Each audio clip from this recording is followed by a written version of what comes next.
One benefit of cloud computing is that it empowers anyone to potentially have infinite resources.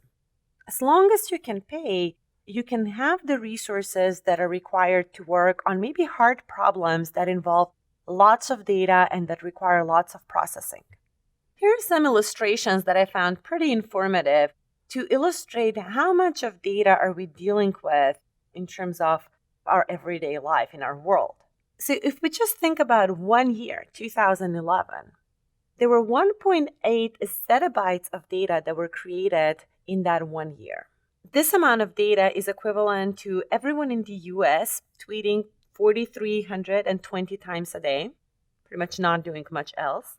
Or another way to think about it, this amount of data is 200 billion high-definition movies that are each about 2 hours long. If you lived for 47 million years, you'd be just about done watching these 200 billion movies.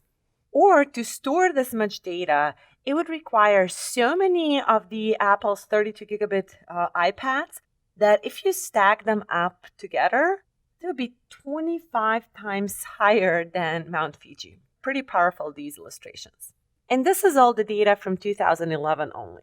Clearly, not every application needs access to all of the data that's generated, that's available in the world. But a lot of the applications for scientific discovery, for improving social services, for a number of other types of applications, they do require a lot of data.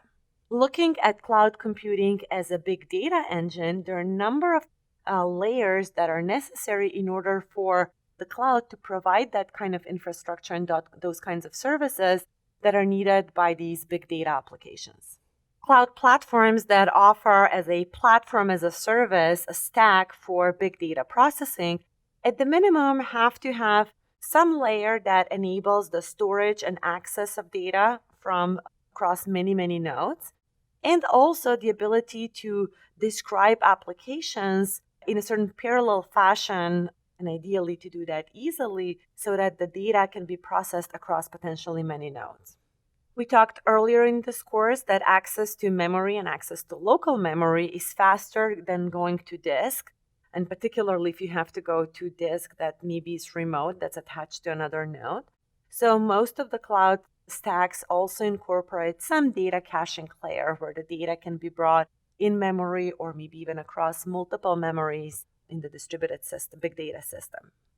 I said a cloud platform for big data must incorporate some data processing framework, but commonly when we talk about small or smaller data, the way we're analyzing it is using things like SQL queries or some other type of querying mechanism.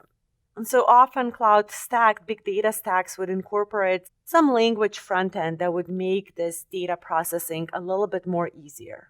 One common thing that people do with big data, that they analyze it, they search for certain patterns, so they perform some data mining operations that often involve common functions such as some machine learning algorithms. So just as it's common for cloud big data platforms to support popular language frontends, it's also common for them to support popular analytics libraries.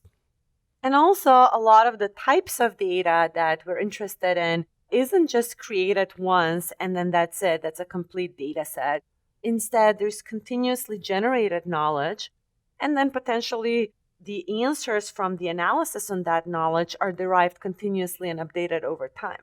So therefore, a common service that needs to be incorporated in big data clouds would be something that provides streaming abilities, both as inputs and as outputs.